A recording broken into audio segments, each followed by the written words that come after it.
하나님 말씀 위하여 다시 한번 기도합니다. 살아계신 하나님, 오늘은 예수님의 놀라운 말씀이 선포된 이후에 유대인들이 예수님으로 인하여 쟁론하며 다투는 모습을 보면서 우리들의 신앙을 점검하고 우리가 어떻게 살아야 하는지 다시 한번 자신을 확인하고자 합니다. 주님 도우셔서 이 말씀 축복하시옵소서. 감사드리며 예수님의 이름으로 기도드립니다. 오늘 하나님께서 저와 여러분에게 주시는 말씀은 요한복음 7장의 마지막입니다. 40절로 52절의 말씀입니다만은 예수님으로 인한 쟁론, 논쟁이라고 해도 되고, 근데 성경에 쟁론이라고 나왔으니까 그대로 예수님으로 인한 쟁론이라는 제목을 붙여보았습니다. 이러한 제목으로 주님의 말씀을 대언하도록 하겠습니다. 사랑하는 일본 비전교회 성도 여러분, 지난주는 우리가 추석이 있어서 연휴를 맞아 몇몇 분들은 시골도 다녀오시고, 그리고 또 많은 시간 우리가 여러 사람들을, 아주 가까운 사람들을, 친족들을 만날 기회가 있었습니다. 저도 우리 안수경 선교사가 지금 오사카에 있는데 연락이 와서 좀 몇 가지 사정이 있어서 미츠모토 목사님과 통화를 했었습니다. 통화를 하면서 갑자기 요즘에는 우리 존경하는 하용조 목사님도 소천하신 지 10년 되었지만은 옥하는 목사님도 돌아가셨지만은 또 조윤기 목사님도 소천하셔서 연세 많으신 미츠모토 목사님 건강이 걱정이 되었어요.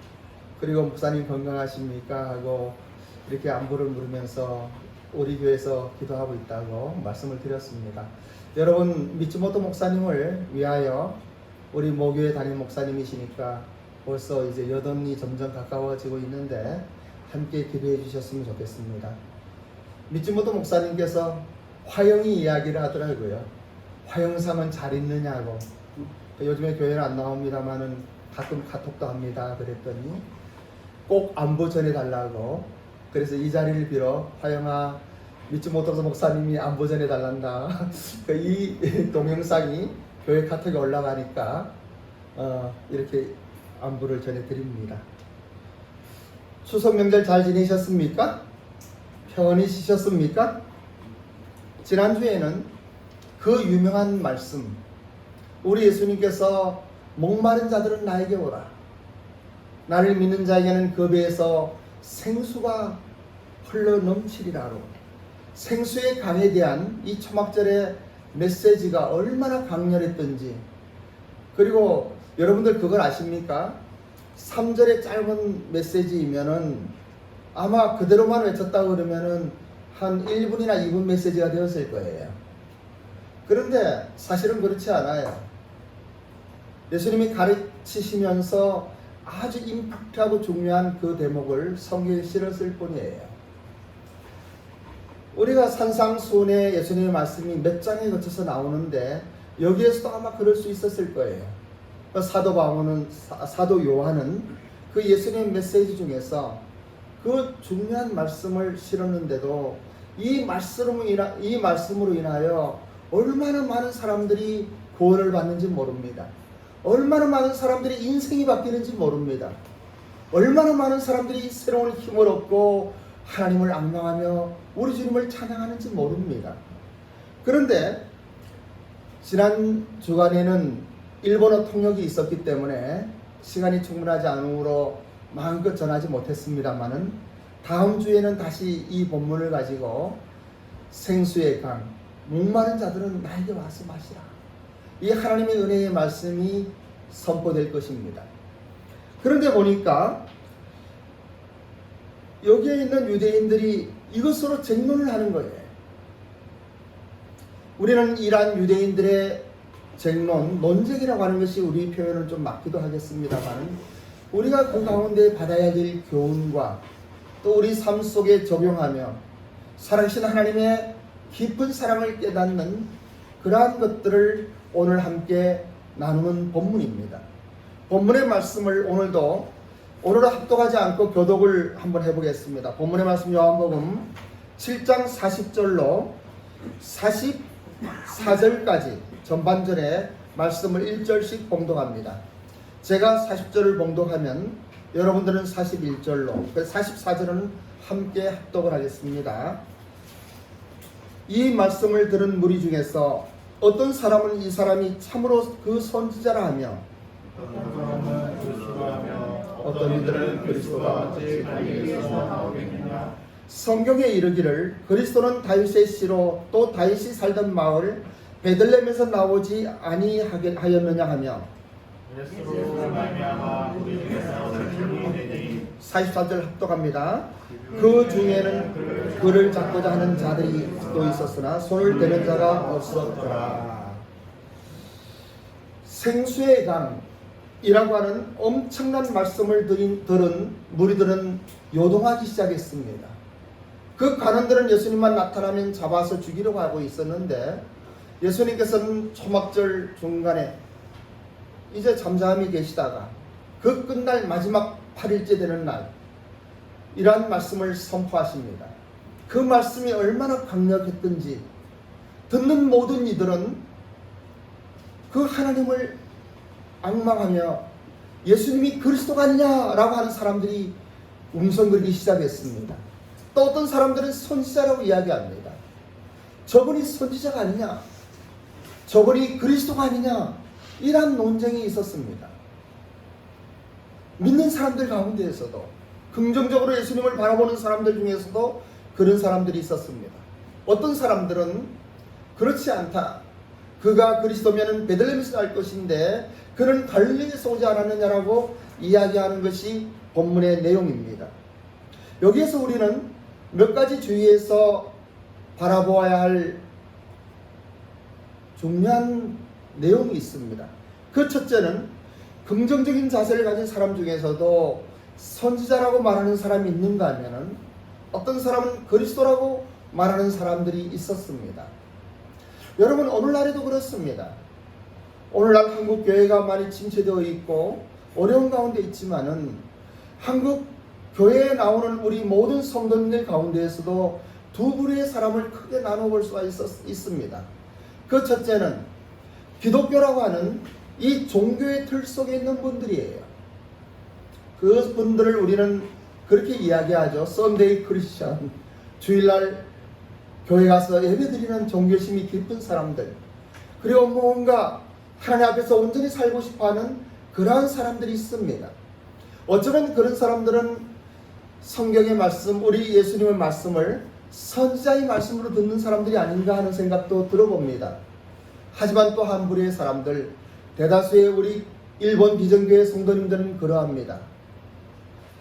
예수님을 하나님의 아들 독생자라고 알고 있고 그 하나님께서 이 땅에 오신 우리의 구원자이다, 메시아다. 그래서 창조주와 피조물의 관계를 잘 깨달으며 그리고 피조물로서 당연히 하나님을 경배하고 하나님 앞에 온전한 신앙인으로 살아가기를 결단하는 사람들입니다. 그러한 사람은 삶의 모습이 다릅니다. 그러한 사람은 사람들 가운데서도 존중을 받습니다. 사람이 보든 보지 않든, 회사에서도 직장 상사가 보든 보지 않든 하나님 앞에서 나의 할 바를 당당하게 그리고 충실하게 해나가는 사람들입니다. 여러분들은 어느 쪽에 속해 있습니까? 예수님을 믿는 신앙이 삶의 지표가 되며 생활 속에서도 적용하는 참된 믿음의 사람들이 되시기를 주님의 이름으로 축원합니다.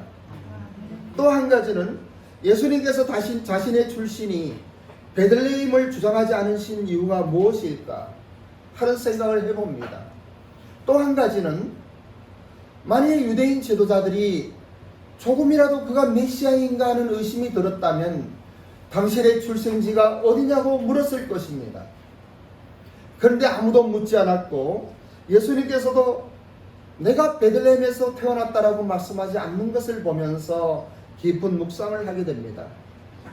예수님께서는 갈릴리에서 성장하셨지만은 베들레헴에서 태어나셨습니다. 그러므로 유대인의 지도자들이 왜 예수님에 대해서 그것을 묻지 않았는가 하는 것을 생각해 볼 때 그들은 처음부터 예수님을 믿지 않기로 작정한 것입니다. 전에도 한번 설교에서 말씀드렸습니다마는 만일에 예수님께서 위풍당당하고 장군이나 어떠한 아주 고관 대작의 자녀로든 아니면 대제사장이나 어떠한 바리새인 쪽에서 뛰어난 사람으로 나타났다고 하면은 그들은 믿었을 것입니다.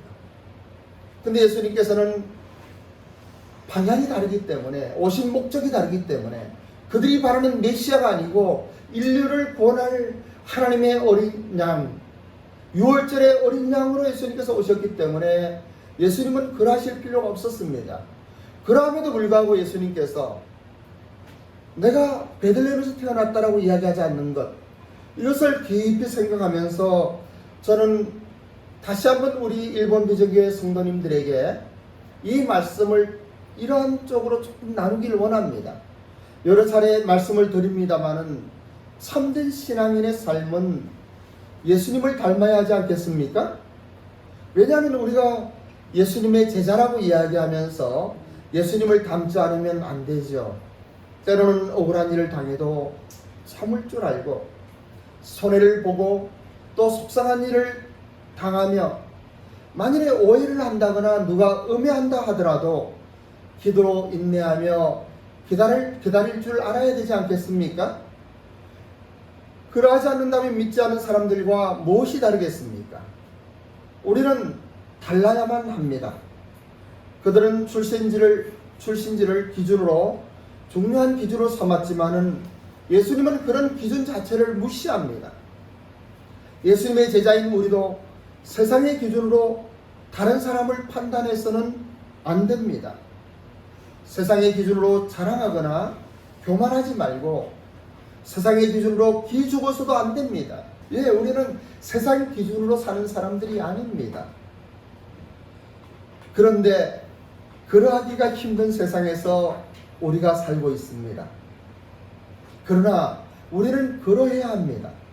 주님의 몸된 교회 안에서 가족으로 성도들이 공동체를 하면서도 하나 되지 못하는 이유 중에 하나는 잘난 사람들이 높아지고 교만하기 때문입니다. 또한 다른 측면으로는 자신이 부족하다고 생각하는 사람들은 열등감으로 용기를 내지 못하기 때문이기도 합니다. 사랑하는 일본 비전교회 성도 여러분, 여러 차례 말씀을 드립니다마는 교회 안에서는, 사랑의 공동체 안에서는, 가정에서도 그렇습니다마는 이 사랑의 공동체 안에서는 높은 사람 없고 낮은 사람 없습니다. 잘난 사람 없고 못난 사람 없습니다. 단지 하나 있다고 하면은 성숙한 사람과 성숙하지 못한 미성숙한 사람이 있을 뿐입니다. 성숙한 사람들은 어떠한 사람들입니까? 미성숙한 사람들을 돌보는 사람들입니다. 부모가 그렇습니다.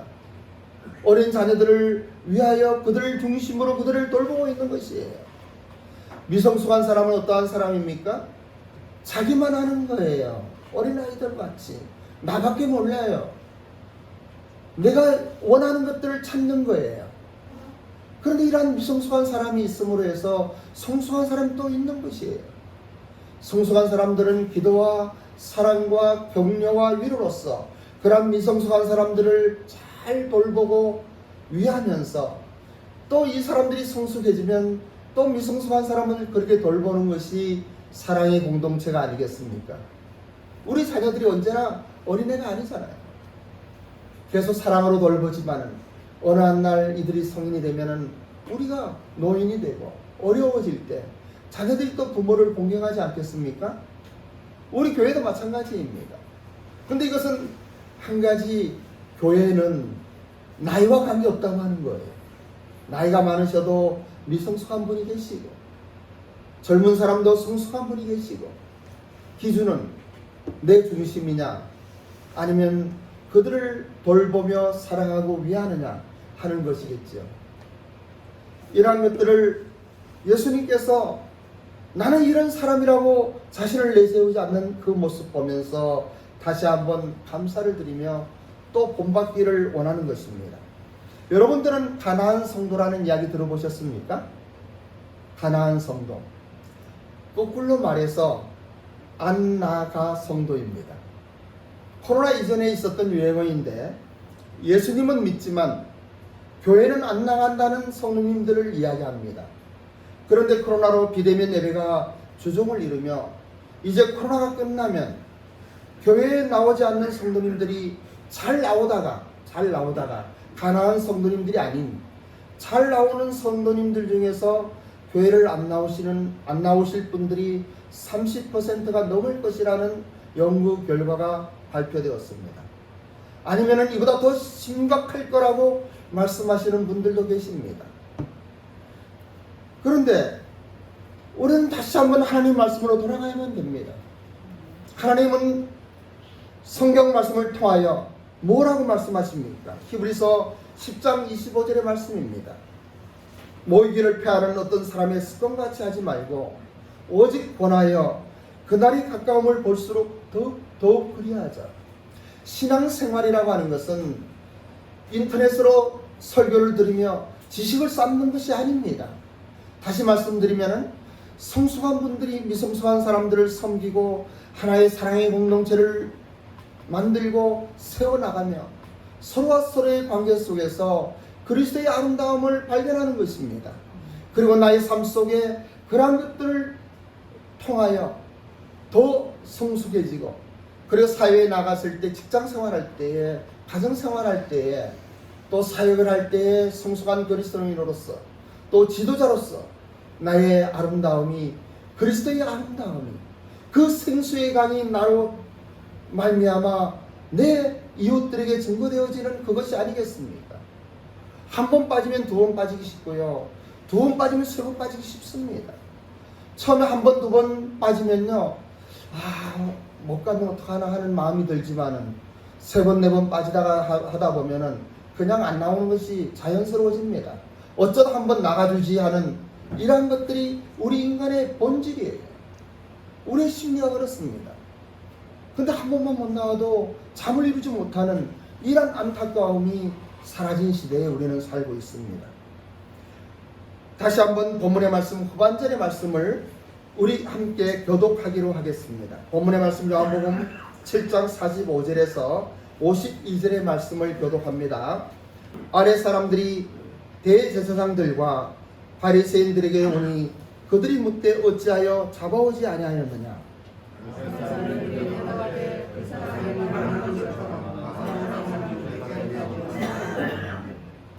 바리새인들이 대답하되 너희도 미혹되었느냐.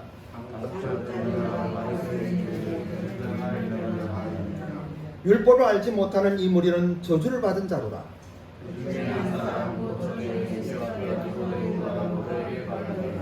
우리 율법은 사람의 말을 듣고 그 행한 것을 알기 전에 심판하느냐.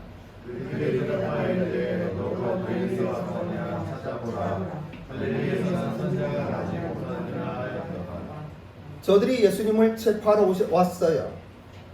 그런데 체포하지 못한 이유가 무엇입니까? 그 중에 하나는 그들이 감동했기 때문입니다. 본문에 나오는 대로. 그러면 무엇 때문에 감동하였겠습니까? 예수님의 말씀이 자신들의 필요를 꿰뚫고 있었기 때문입니다. 그들은 영적으로 목말라 있었고 예수님은 정확하게 그것을 말씀하셨습니다. 그렇다면 유대인의 지도자들과 학자들은 언제나 설교를 하면서 왜 그러한 설교를 하지 못했을까요? 아랫사람들인 하속들이 가지고 있는 그 목마름을 공유하지 않았기 때문입니다. 갈증이 없었기 때문입니다. 여러분, 영적인 갈증을 갖는다고 하는 것은 얼마나 귀한 것인지 모릅니다. 그러면 그들이 왜 갈증이 없었을까? 이것을 묵상해 보는 것이에요. 지도자들이란 자신들이 가지고 있는 다른 것에 의해 그 목마름이 억눌려 있기 쉽습니다. 우리들도 그렇습니다. 성경을 많이 안다고 하는 사람들, 특히 목사님들이나 장로님들, 그리고 권사님들과 성교사님들, 이러한 분들에게 공통된 하나의 것을 찾으라고 그러면은 갈증을 느끼는 분이 많지 않다고 하는 것이에요. 우리는 영적 갈증을 느껴야만 됩니다. 그런데 자기가 가지고 있는 직분과 또 자기가 가지고 있는 지식과 체험과 또 어떠한 경험들이 그냥 그렇게 자연스럽게 신앙생활로 이어지고 있어요. 정말 영적인 갈증을 느끼며 하나님 말씀을 목말라 하고 그리고 기도하며 하나님 말씀을 상고할 때에 그 말씀에서 일어나는 샘솟는 그 영적인 충만함을 잃어버린 지 얼마나 오래됐는지 모릅니다. 여러분들은 어떠한지 모릅니다만은 한국 교회가 그래서 약해진 것입니다.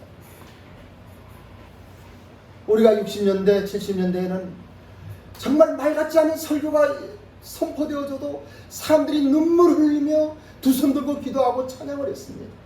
저도 지금 생각하면 오살리 기도원이고 하늘산 기도원이고 올라가서 밤새도록 정말 소나무 붙들고 그 소나무 밭에서 목이 터져라 찬양하고 기도하던 때가 엊그제 같습니다. 그런데 지금은 얼마나 많은 지식이 말하고 있고 또 유튜브나 많은 곳에 얼마나 많은 이야기들이 증거되고 있는지 모릅니다. 이거는 우리 하나님의 말씀, 성경 말씀뿐만 아니에요. 비슷한 잘못된 것들이 얼마나 많이 증거되는지 몰라요. 강하게 강조하는 어떤 사람이 있다고 하면 의심하는 게 좋습니다.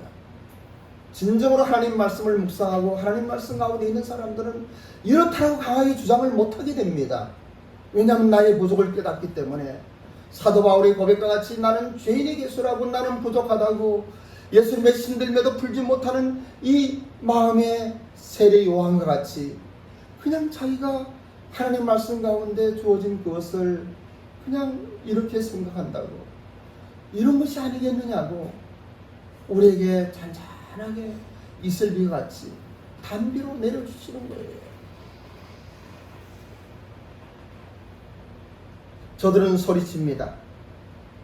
당국자들이나 바리새인 중에 그를 믿는 자가 있느냐? 율법을 알지 못하는 이 무리는 저주를 받은 자라고 이야기하고 있습니다.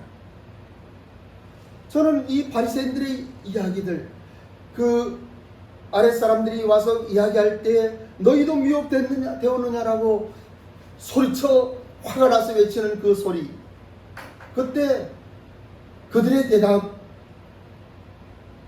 그들은 그런 대답을 기다렸을 거예요. 없습니다라고. 근데 아이러니하게도 여기에 니고데모가 있는 거예요.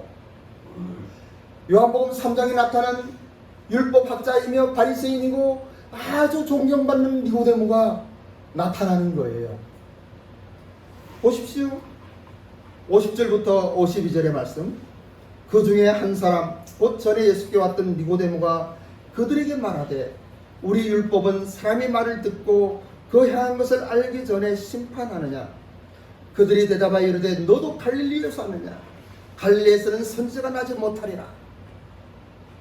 이들은 없습니다라는 대답을 기다렸는데 지도자 중에 한 사람 니고데모가 이렇게 이야기하니까 너도 갈릴리에서 왔느냐라고 소리치는 거예요. 저는 이 말씀 묵상하면서 이 바리새인들의 그 마음 상태를 한번 생각해 보는 거예요. 그들은 아무런 부족을 느끼지 않습니다. 자신들의 갈증을 자신들의 기득권과 경험과 지식으로 덮고 자신들의 필요가 진정으로 채워졌다고 스스로 믿고 있는 것이에요. 오늘날 큰 교회 목사님들이 그러지 않나 하는 생각도 해봅니다. 모든 분들이 그러지 않지만은 많은 성도들이 모이고 교회가 부흥되면은 자기가 무엇을 한 것 같이 자기가 무엇이 된 것 같이 그러한 분들이 얼마나 많이 있나 생각할 때 이 말씀 가운데 무릎 꿇고 기도하며 하나님께 한국교회를 다시 한번 불쌍히 여기라고 기도할 수밖에 없는 것을 고백합니다. 목사라는 타이틀이나 어느 신학교를 졸업했다는 그리고 가짜 박사도 얼마나 그렇게 많은지요. 박사 학위를 자랑하며 나는 누구라고 이야기하는 그 많은 사람들, 왜 사도 바울의 심령이 그 사람 심령 속에는 전복되지 않는가? 사도 바울은 참으로 위대한 지도자였습니다. 바리새인 중에 바리새인이었고 그 어린 나이에 사내들인의 멤버가 되었고 그 귀한 분이 나의 모든 학식은 이제 배설물을 여긴다. 우리 예수님 보면 볼수록, 예수님께 가까이 가면 갈수록 날아가는 이 비천한 인생, 이 벌레 같은 인생을 사용하시는 예수님이 얼마나 그렇게 감사한지, 나의 무엇을 이야기할 수가 있겠어요. 그런데 왜 내 중심으로 교회가 이렇게 움직이고 있는가 생각할 때 답답하고 안타까운 마음이 드는 것이에요. 때로는 고난을 감사해야만 합니다. 왜냐하면 우리의 진정한 영적 욕구가 유대 지도자들 경우처럼 다른 것으로 감추어져 있을 때 그 생생한 욕구가 다시 수면으로 불러일으키는, 다시 한번 생각나게 하는, 자신의 무릎을 꿇고 살아계신 하나님을 향하여 다시 한번 기도하게 하는 그것이 고난이기 때문입니다. 저는 이 고난을 당하는 사람들을 보면은 다시 한번 하나님의 은혜 가운데 그들을 격려하며 위로하는 주님의 손길이 반드시 있다라고 확신합니다. 그러기에 코로나 사태로 어렵고 힘든 가운데 있는 분이 여기 계시면은 다시 한번 무릎 꿇고 살아계신 하나님 앞에 자신의 모습을 비추어 보십시오. 그리고 그 살아계신 하나님께서 주신 그 고난이 얼마나 감사하며 또 얼마나 축복된 것인지를 깨달으시기 바랍니다. 초대교회 성도님들은 언제나 박해와 너무 어려운 상황 속에서 곧 순교를 당할 수밖에 없는 그러한 상황 속에서 그들의 심령은 강했고 불타올랐으며 언제나 하나님 말씀을 담대하게 전할 수가 있었습니다. 오늘 이 자리에 서신 예수님과 같이 예수님께서는 그를 잡아 죽이려 하는 당국자들의 눈이 시퍼렇게 살아있는데도 오늘 일어서셔서 담대하게 하나님의 말씀을 선포하는 것이에요. 그 하나님 말씀이 선포되어질 때에 이러한 논쟁과 분쟁으로 그들은 나뉘어집니다. 사랑하는 1번 비전교회 성도 여러분, 여러분들은 하나님이 살아계심을 믿습니까? 아멘. 하나님께서 여러분의 삶을 알고 계시는 것을 믿습니까? 아멘. 여러분과 세상 끝날까지 함께 하시겠다고 약속하셨던 그 하나님께서 여러분들과 함께 하십니까? 직장에 떨어져 나가도 이 예수님 붙들면 되는 거예요. 내 몸이 암이 왔다 할지라도 이 예수님 붙들면 되는 거예요. 어떠한 경우에도 이 예수님만 붙들면 되는 거예요.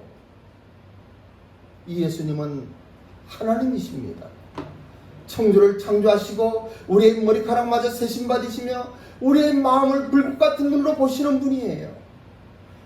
그런데 심판하지 아니하시고 나무라지 아니하시고 그저 어머니들이 자기가 난 아이를 살피고 보호하듯이 그 사랑의 눈길로 우리를 감싸시고 그리고 위하시고 무엇이 필요할까, 무엇이 부족할까 염려하시는 우리의 주님이셔요. 믿습니까? 아멘. 그러다면 우리의 삶이 달라져야죠. 우리 1번 비전교회 성도님들은 달라요. 적지만 강한 교회, 한 사람 한 사람이 하나님의 용사로서 하나님께서 말씀하신 그 말씀에 순종하며 살아가는 우리 1번 비전교회 성도님들이 얼마나 존경스러운지 여러분 사랑하며 존경합니다. 오늘은 예수로 인한 논쟁이라고 하는 쟁론이라고 하는 제목으로 이러한 하나님의 말씀을 선포합니다. 다시 한번 우리 예수님을 마음에 담으십시오. 십자가에서 흘리신 그 보혈의 의미를 깨달으십시오. 그리고 나의 모든 삶을 이 십자가에 올려드리세요. 십자가에 못 박으세요.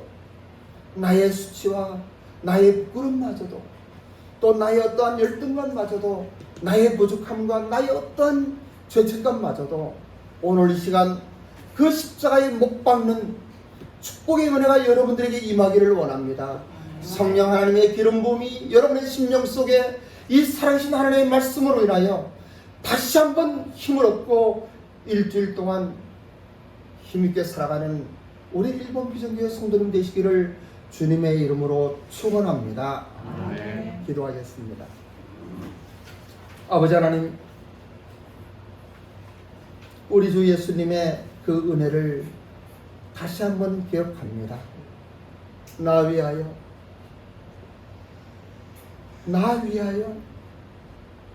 이 땅에 오시고 이 비천한 나 위하여 수욕과 모욕을 당하시며 험한 십자가의 갈보리산 오르시고 피 흘려 죽으셨던 우리 예수님, 죽음 가운데 그저 있지 아니하시고 부활하신 예수님, 승천하시며 다시 오시겠다고 말씀하시고 우리를 위하여 성령 하나님을 보내주신 예수님, 그 예수님을 우리의 주로, 나의 주로, 나의 삶의 주인으로 다시 한번 고백합니다. 여기에 있는 한 분 한 분 축복하소서, 은혜를 베푸소서. 감사드리며 예수님의 이름으로 기도드립니다.